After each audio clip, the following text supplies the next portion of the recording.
Bismillahirrahmanirrahim. Assalamualaikum warahmatullahi wabarakatuh. Perkenalkan, nama saya Jessica Putri Madani dengan NIM 2020 10 1103 11209. Pada kesempatan kali ini saya akan membahas tentang hakim, yang mana hakim adalah pejabat peradilan yang memiliki tugas untuk memeriksa, mengadili, dan memutuskan suatu perkara di pengadilan berdasarkan bukti, fakta, dan hukum yang berlaku.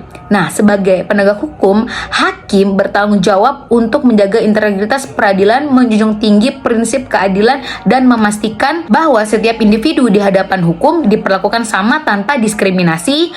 Hakim harus bekerja tanpa pengaruh pihak dari luar dan mematuhi kode etik yang ketat untuk memastikan keputusan yang mereka ambil adil dan akuntabel. Menurut pasal 5 Undang-Undang Republik Indonesia Nomor 48 Tahun 2008 tentang kekuasaan hakim, bahwasanya pada ayat 1, hakim dan hakim konstitusi wajib menggali, mengikuti, dan memahami nilai-nilai hukum dan rasa keadilan hidup dalam masyarakat. Kemudian ayat 2, hakim dan hakim konstitusi harus memiliki integritas dan kepribadian yang tidak tercela, jujur, adil, profesional, dan berpengalaman di bidang hukum. Ayat 3, hakim dan hakim konstitusi wajib menaati kode etik dan pedoman perilaku hakim. Kemudian kode etik seorang hakim adalah, yang pertama, hakim tidak boleh meminta atau menerima dan harus mencegah suami dan istri hakim, orang tua, anak, atau anggota keluarga hakim lainnya untuk meminta atau menerima janji, hadiah, hibah, warisan, pemberian, penghargaan, dan pinjaman atau fasilitas dari advokat, penuntut, orang yang sedang diadili. Pihak lain kemungkinan kuat akan diadili pihak yang memiliki kepentingan baik langsung maupun tidak langsung terhadap suatu perkara yang sedang diadili, atau kemungkinan kuat akan diadili oleh hakim yang bersangkutan yang secara wajar patut dianggap bertujuan atau mengandung maksud untuk mempengaruhi hakim dalam menjalankan tugas peradilannya. Kasus Ronald Tanur, anak seorang pejabat yang dibebaskan dalam sidang penganiayaan, lagi ramai dibicarakan. Banyak yang merasa putusan ini tidak adil. Jadi, apa yang sebenarnya terjadi? Kita bahas kronologi singkat kasus ini. Jadi, Ronald Tanur itu terlibat dalam kasus penganiayaan yang menyebabkan kematian korban yang merupakan kekasihnya. Kasus ini langsung menjadi sorotan media dan masyarakat yang menantikan keputusan pengadilan. Namun yang terjadi justru Ronald Tanur dinyatakan bebas, yang menurut hakim itu tidak terbukti bersalah. Terkait hakim yang membebaskan Ronald Tanur dalam kasus penganiayaan hingga menyebabkan kematian, yang mengundang banyak pertanyaan serius mengenai prinsip keadilan dan integritas sistem peradilan kita. Dalam kasus ini ada kesan bahwa status sosial terdakwa mempengaruhi hasil putusan, yang menciptakan persepsi adanya ketidaksetaraan di depan hukum. Ini mengarah pada krisisnya kepercayaan publik karena masyarakat merasa hukum tampak berat sebelah ketika berhadapan dengan individu dari latar belakang yang kuat atau berpengaruh. Peradilan seharusnya menjunjung tinggi asas persamaan di hadapan hukum, yaitu equality before the law, di mana semua orang diperlakukan sama tanpa pandang bulu.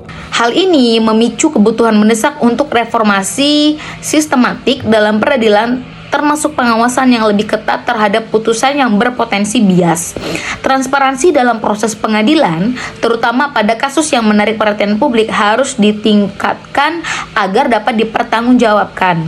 Jika tidak, resiko keadilan struktural akan semakin besar, dan hal ini sangat merusak fondasi hukum yang bertujuan melindungi hak semua warga negara tanpa diskriminasi. Apakah keputusan ini tanda bahwa hukum kita itu bermasalah?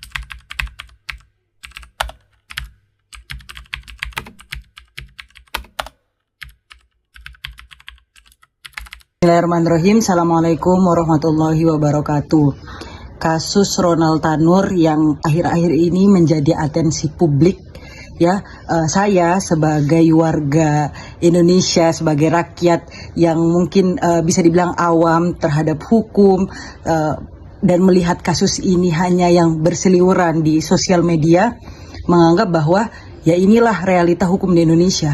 Mungkin kalau kita melihat kasus ini mendapat atensi publik yang sebegitu besarnya, ternyata di dalamnya ada main tangan lah antara Mahkamah Agung, kemudian sampai ada putusan vonis bebas kepada pelaku yang benar-benar buktinya itu sudah dibeberkan langsung atau dibeberkan secara nyata di sosial media. Ini hal yang sebenarnya bisa kita bilang sayangnya lumrah gitu, karena banyak kasus-kasus yang tidak mendapatkan atensi publik atau tidak viral. Kan kalau kita bilang no viral no justice, seperti itu. Dampaknya terhadap kehidupan Indonesia ya kita tahu sendiri bagaimana hukum di Indonesia sangat-sangat tumpul ke atas, tajam ke bawah. Seperti itu sih yang saya kemudian refleksikan adalah bagaimana kalau kasus-kasus ini terjadi kepada orang-orang yang tidak mempunyai kekuatan, tidak mempunyai power, dan juga tidak mendapatkan atensi publik. Itu kayaknya mirisnya semakin dalam, karena ini menyangkut nyawa seorang perempuan yang dihabiskan dengan keji oleh seorang laki-laki yang tidak beradab, hanya karena ya mungkin kekesalan dan lain sebagainya. Sebagai hakim, saya mempunyai hak serta mempunyai kewajiban terhadap permasalahan yang harus kita selesaikan, yang dibebankan kepada kita hakim ya. Jadi untuk yang pertama yaitu independensi dalam menilai bukti. Jadi sebagai hakim kita harus fokus terhadap bukti-bukti yang ada, karena seperti ada gium hukum bahwa bukti-bukti itu harus lebih terang daripada cahaya. Jadi kita harus melihat hal tersebut, fokus pada bukti yang diajukan dalam persidangan, serta menghindari segala bentuk pengaruh eksternal, termasuk latar belakang keluarga terdakwa, bukti fisik, saksi yang kredibel, rekaman, serta hasil forensik yang diperiksa. Jadi kita sebagai hakim, kita memang harus fokus terhadap hal tersebut. Jangan sampai seorang hakim itu mendapatkan intervensi dari pihak-pihak eksternal. Kita melihat bahwa Ronald Tanur ini, bahwa terdakwa yang telah didakwakan oleh kejaksaan ini dan yang telah diputuskan oleh hakim bahwa Ronald Tanur adalah seorang anak dari mantan anggota DPR RI. Ini dalam proses yang diambil oleh hakim dalam proses hukum, hakim tidak bisa melihat hal tersebut. Melihat dari latar belakangnya tidak bisa sama sekali, karena seorang hakim itu harus memiliki keputusannya sendiri, harus memiliki jurisprudensi dari hakim tersebut. Begitu, hakim tidak bisa melihat kiri dan kanan, dan hakim harus mempunyai independensi serta harus mempunyai satu hal dalam menilai bukti-bukti yang ada. Terus yang selanjutnya, keadilan restoratif. Jika bukti menunjukkan bahwa ada unsur penganiayaan, hakim harus mempertimbangkan hukum yang proporsional sesuai perbuatan yang terbukti di persidangan. Dalam kasus seperti ini, di mana tindakan kekerasan berujung pada kematian, prinsip keadilan restoratif akan menuntut agar pihak terdakwa mempertanggungjawabkan perbuatannya, baik kepada keluarga korban maupun kepada masyarakat. Jadi harus ada namanya keadilan restoratif, supaya korban ini mendapatkan rasa keadilan tersebut. Jangan sampai hakim ini tidak mengedepankan yang namanya keadilan restoratif. Terus yang selanjutnya, hakim harus konsistensi terhadap dengan undang-undang. Putusan hukum atau putusan harus selaras dengan KUHP, Kitab Undang-Undang Hukum Pidana, dan ketentuan hukum yang berlaku, di mana setiap tindak kekerasan yang terbukti harus mendapatkan sanksi hukum yang sepadan. Dalam kasus kekerasan yang mengakibatkan kematian, dan undang-undang sudah mengatur hal tersebut. Masa ada seseorang yang melakukan kekerasan serta mengakibatkan orang meninggal itu tidak mendapatkan yang namanya sebuah ganjaran hukum? Padahal sudah jelas-jelas dalam alegam hukum juga, faksan patian farafer. Fakta dan perbuatan harus lebih kuat daripada kata-kata. Fakta terjadi di lapangan, dan banyak banget video-video yang sudah tersebar di media sosial yang itu bisa menjadi pertimbangan dari hakim, yang mana dalam pertimbangan hakim terjadi gejolak yang besar di masyarakat. Kembali menjadi pertanyaan, apakah itu bisa menjadi pertimbangan hakim? Saya rasa sangat bisa, karena hakim melihat situasi dan kondisi yang terjadi di masyarakat sekarang. Terus yang selanjutnya, hakim kalau ketika saya jadi hakim harus melibatkan ahli-ahli serta analisis psikologis.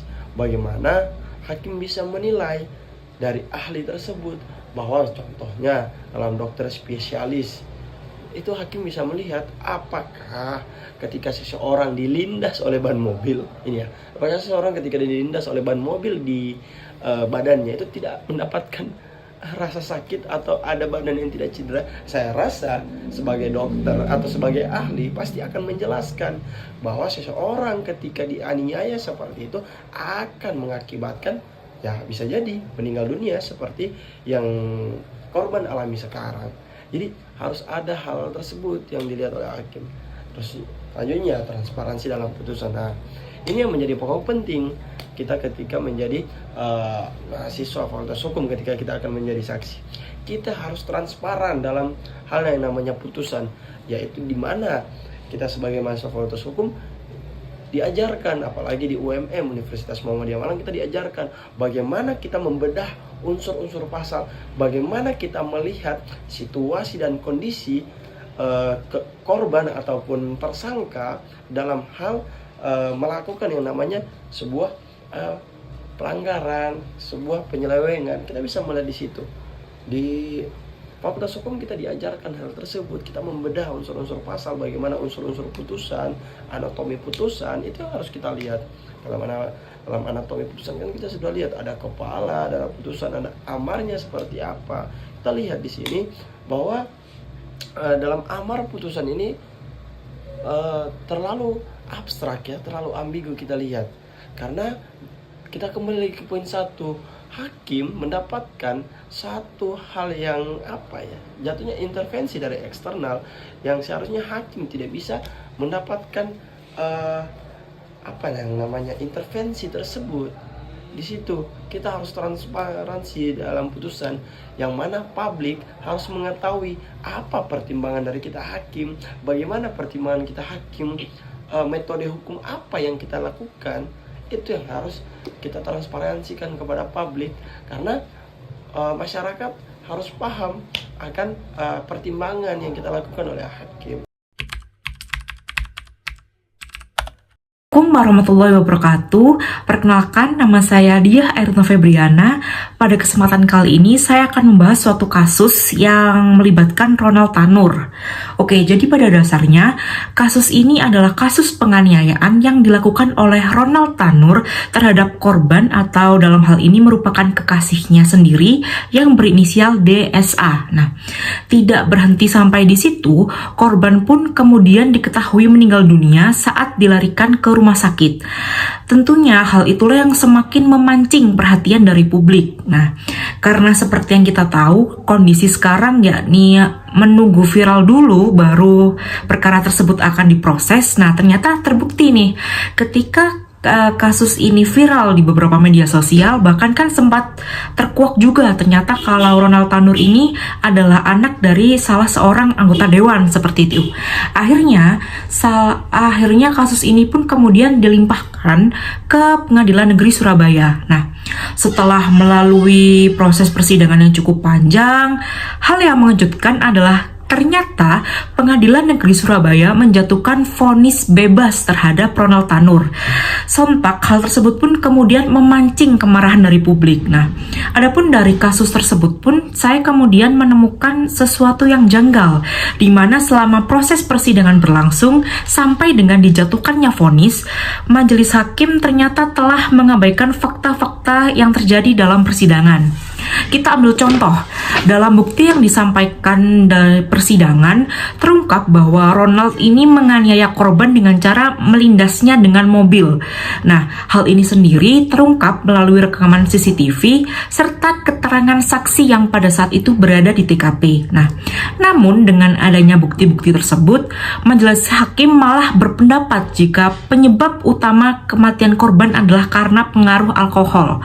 Nah, pernyataan dari majelis majelis hakim ini jelas sangat bertentangan dengan bukti adanya visum serta keterangan ahli forensik yang menyatakan bahwa penyebab utama kematian korban ini tidak diakibatkan oleh pengaruh alkohol, melainkan diakibatkan oleh benda tumpul yang kemudian menyebabkan korban mengalami pendarahan pada organ dalam. Nah, fenomena di mana majelis hakim yang dalam hal ini telah mengabaikan fakta-fakta persidangan tentunya menjadi permasalahan yang cukup krusial karena telah melanggar kode etik hakim dan mencoreng integritas dari instansi terkait. Belum lagi update terkini yang saya temukan bahwa majelis hakim ternyata diduga menerima suap dari pihak kuasa hukum dari Ronald ya. Nah, hal ini tentunya cukup menjadi tamparan yang cukup keras yang menyadarkan bahwa praktik mafia peradilan di Indonesia ini ternyata masih marak terjadi.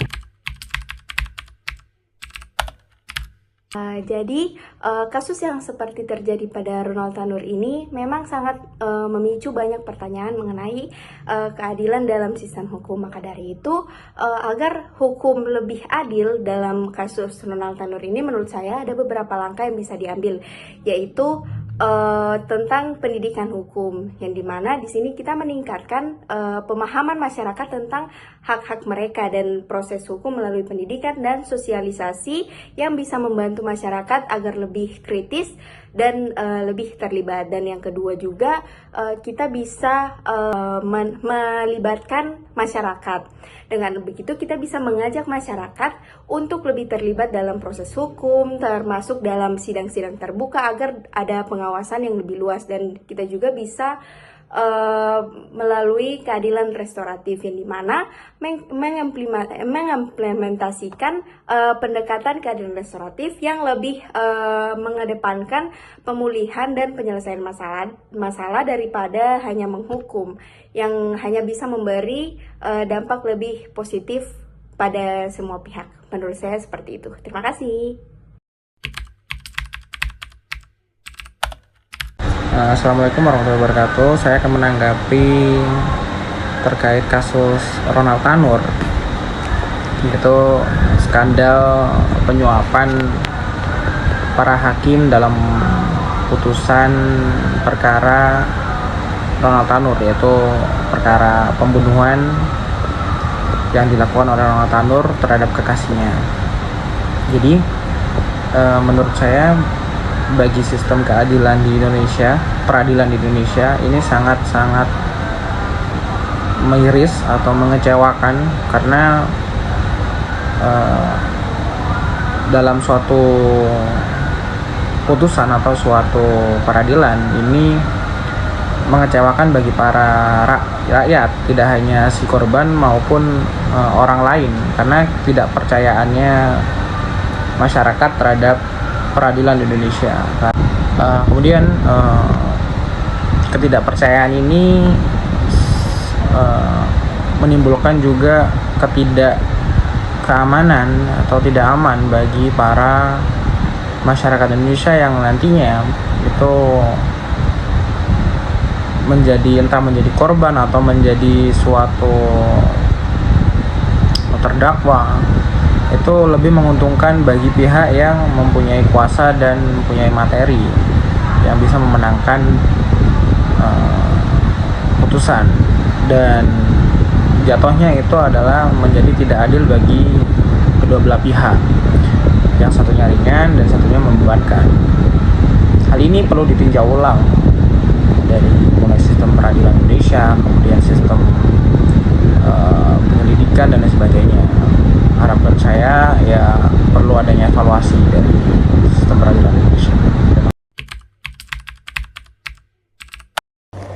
Dari kasus tersebut, saya melihat bahwa status sosial pelaku seringkali memang bisa mempengaruhi keputusan hukum. Dan ada beberapa faktor yang menjelaskan fenomena ini. Yang pertama, kekuasaan dan koneksi. Individu dengan status sosial tinggi atau memiliki koneksi politik seringkali memiliki akses lebih besar ke sumber daya, termasuk tim hukum terbaik dan jaringan yang berpengaruh. Hal ini dapat memberi mereka keuntungan dalam pengadilan, baik melalui strategi hukum yang canggih maupun kemampuan untuk mempengaruhi proses persidangan secara tidak langsung.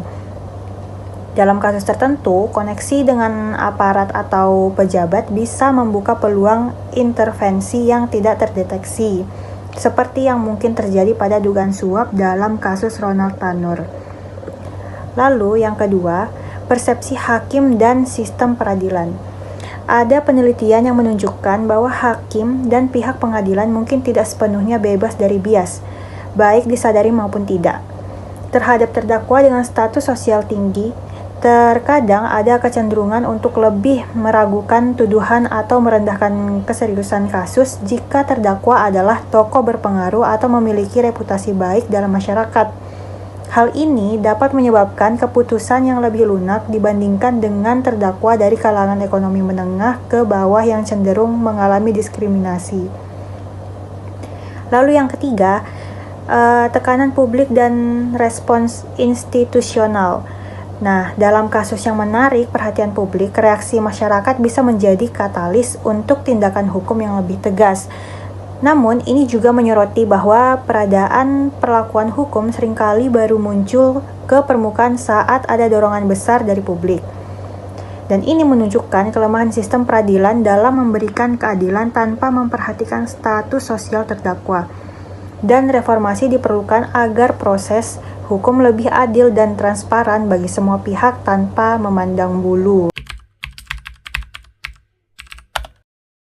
Keputusan pembebasan Ronald Tanur yang diikuti dengan penangkapan 3 hakim terkait dugaan suap menunjukkan bahwa masih ada permasalahan dalam sistem peradilan kita. Nah, ini ada beberapa isu tentang utama yang tampak dalam kasus ini adalah pertama itu ada integritas hakim dan juga independensi peradilan. Dugaan suap yang melibatkan 3 hakim ini menunjukkan potensi kerentanan dalam menjaga integritas dan juga independensi peradilan. Hal ini sangat mengkhawatirkan karena hakim ini adalah ujung tombak keadilan. Keputusan dari mereka harus murni berdasarkan dengan bukti yang ada dan juga harus berdasarkan dengan fakta hukum, bukan dipengaruhi oleh kekuatan finansial maupun koneksi politik. Kasus ini tuh mencerminkan bahwa sistem peradilan kita tuh masih rentan terhadap praktik korupsi dan juga dapat mengurangi kepercayaan dari masyarakat terhadap sistem hukum. Kemudian yang isu kedua itu adalah pengawasan dan akuntabilitas dalam peradilan. Nah, meskipun terdapat lembaga seperti Komisi Yudisial yang bertugas mengawasi para hakim, kasus ini tuh menunjukkan bahwa pengawasan tersebut harus sepenuhnya efektif dalam mencegah pelanggaran yang serius. Ketika dugaan suap baru terungkap setelah keputusan kontroversi diambil, ini menandakan bahwa mekanisme pengawasan harus diperkuat juga untuk mendeteksi dan mencegah ketidakadilan sebelum keputusan keluar. Nah, yang isu ketiga ini adalah tekanan sosial dan reformasi hukum. Respon publik yang kuat terhadap putusan pembebasan ini menunjukkan bahwa masyarakat itu mulai menuntut akuntabilitas lebih tinggi dari pengadilan. Kasus ini bisa menjadi titik balik untuk mereformasi sistem peradilan kita, khususnya dalam hal transparansi proses pengambilan keputusan dan kontrol terhadap publik di kalangan pejabat pengadilan. Menurut saya tentang kasus Ronald Tanur yang dimana sebelumnya divonis bebas oleh hakim yang seharusnya tidak divonis bebas ya, yang dimana pihak RSUD Dr. Sutomo telah memaparkan bukti otopsi tentang kekerasan fisik, luka lecet serta memar akibat kekerasan benda tumpul, yang dimana seharusnya Ronald Tanur ini dijerat pada pasal 351 ayat 1 dan ayat 3 KUHP, yang dimana ayat 1-nya penganiayaan diancam dengan pidana penjara paling lama 2 tahun 8 bulan atau pidana denda paling banyak Rp4.500.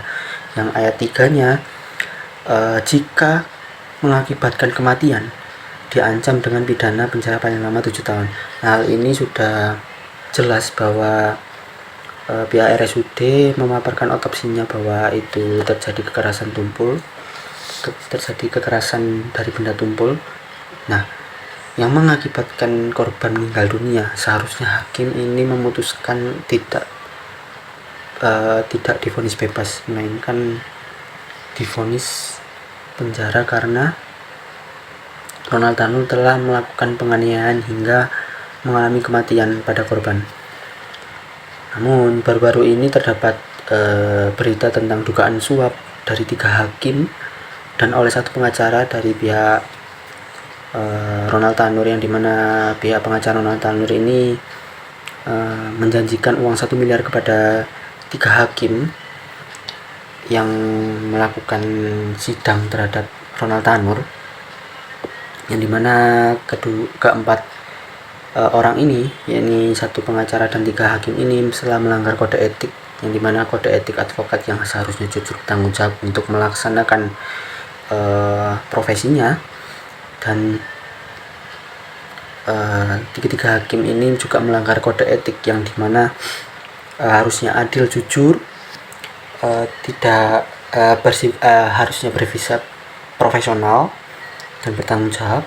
Hal ini malah ketiga hakim tersebut tidak adil dalam melakukan sidang tersebut, yang dimana meringankan atau sampai memvonis bebas Ronald Tanur dan tidak jujur terhadap putusan tersebut. Nah, dan tidak juga bersifat profesional. Hal ini juga mencerminkan bahwa pihak dari 3 hakim tersebut ini tidak berintegritas tinggi. Nah, hal ini juga harusnya terjerat dalam pasal 5 ayat 1 junto pasal 6 ayat 1 junto pasal 18 UU Tipikor junto pasal 55 ayat 1 KUHP.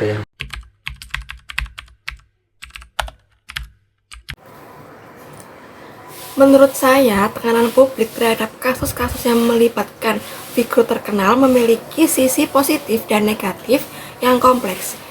Di satu sisi, tekanan publik dapat berfungsi sebagai alat akuntabilitas, mendorong penegak hukum untuk bertindak lebih transparan dan bertanggung jawab.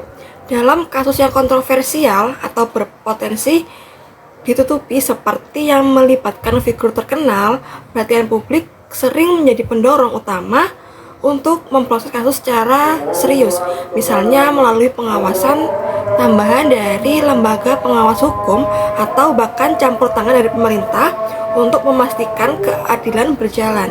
Hal ini seringkali terjadi pada kasus yang mengungkap dugaan korupsi atau kekerasan oleh publik, di mana publikasi luas dan dorongan dari masyarakat menggerakkan proses hukum. Namun, ada resiko yang muncul dari tekanan publik. Salah satunya adalah trial by media, di mana opini publik yang terbentuk melalui media massa dan media sosial cenderung mendahului keputusan hukum formal. Hal ini berpotensi menciptakan bias yang memengaruhi independensi hakim dan jaksa, yang mungkin merasa tertekan untuk memenuhi harapan publik, bahkan jika bukti hukum sebenarnya tidak mendukung pandangan publik. Situasi ini berujung pada keputusan yang kurang adil atau pada pengadilan yang kehilangan integritasnya karena mengikuti opini ahli-ahli bukti yang objektif.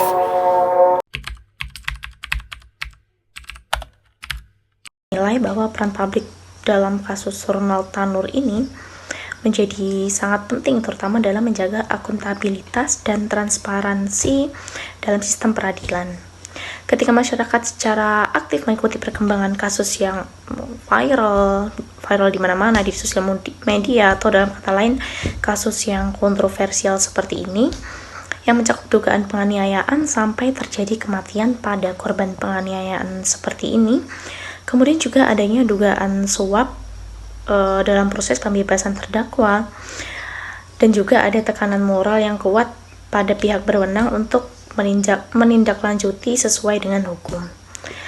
Publik pun juga sering menjadi pihak yang mendampingi keadilan hukum ini agar tidak hanya berpihak pada yang berkuasa atau yang memiliki kekuatan finansial. Respon publik seperti yang terlihat dalam kasus ini memberikan dorongan pada lembaga-lembaga pengawasan hukum, termasuk kejaksaan, kemudian lembaga pengawasan yudisial, untuk melakukan investigasi lebih dalam, bahkan sampai pada penangkapan hakim yang dicurigai menerima suap seperti yang saya katakan pada awal tadi. Kemudian di sisi lain, tekanan sosial ini perlu dikelola agar tidak mengarah pada trial by media yang bisa mempengaruhi independensi pengadilan dan membuat hakim merasa tertekan untuk mengikuti opini publik tanpa mempertimbangkan bukti secara objektif. Maksudnya, di sini dengan kata lain, publik seperti memainkan peran kontrol sosial yang amat signifikan. Namun idealnya perhatian publik ini harus dipadukan dengan sikap menghormati proses hukum yang masih berjalan dan tidak menimbulkan persepsi bersalah sebelum adanya keputusan pengadilan yang final dan mengikat.